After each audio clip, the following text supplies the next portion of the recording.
بسم اللہ الرحمن الرحیم۔ آج کا ہمارا موضوع یہ ہے کہ ایک شخص نے درخت کو کاٹا اور اس درخت کاٹنے کی وجہ سے وہ جنت میں چلا گیا۔ جی ہاں، یہ میں آپ کو بتاؤں گا ایک حدیث کی روشنی میں۔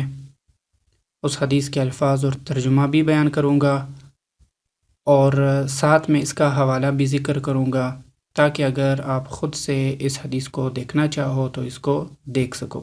تو سب سے پہلے اگر آپ نے ہمارے چینل کو سبسکرائب نہیں کیا تو ہمارے چینل اسلامکولوجی اس کو سبسکرائب کرے اور ایسے اہم مسائل، قرآن اور حدیث اور اسی طرح عربی لینگویج اور وظائف اور اوراد، ایسے اہم موضوعات اور مسائل آپ کو ملیں گی، تو اس کو زیادہ سے زیادہ شیئر کریں۔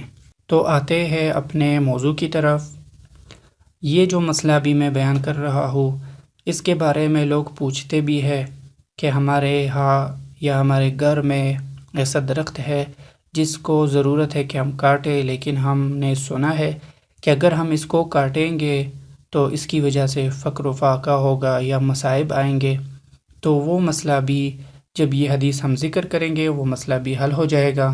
یعنی ایسا کچھ بھی نہیں ہے۔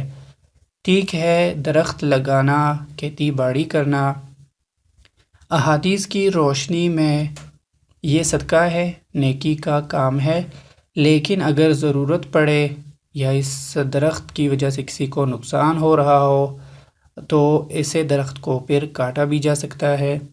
درخت کو کاٹنا تو چھوڑیے، اس حدیث میں تو یہ ذکر ہے کہ ایک شخص وہ جنت میں اسی وجہ سے چلا گیا کہ اس نے ایسے درخت کو کاٹا جس کی وجہ سے لوگوں کو تکلیف ہو رہی تھی۔ تو اس حدیث سے ہمیں یہ بھی پتہ چلتا ہے کہ اگر کہیں پر درخت یعنی ایسے جگہ پر لگی ہے کہ اس سے لوگوں کو تکلیف ہو رہی ہے یا آپ کو اس کو ہٹانے کی ضرورت ہے تو آپ ایسے درخت کو کاٹ سکتے ہو۔ یہ حدیث آپ کو ریاض الصالحین میں ملے گی، حدیث نمبر 127 ہے۔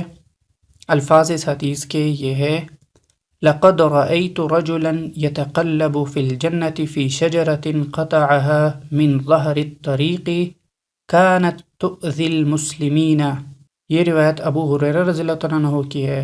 وہ روایت کرتے ہیں کہ آپ صلی اللہ علیہ وسلم نے فرمایا، میں نے ایک آدمی کو جنت میں پھرتے ہوئے دیکھا، اس لیے کہ اس نے راستے سے ایک درخت کو کاٹ ڈالا تھا جو مسلمانوں کو تکلیف دیا کرتا تھا۔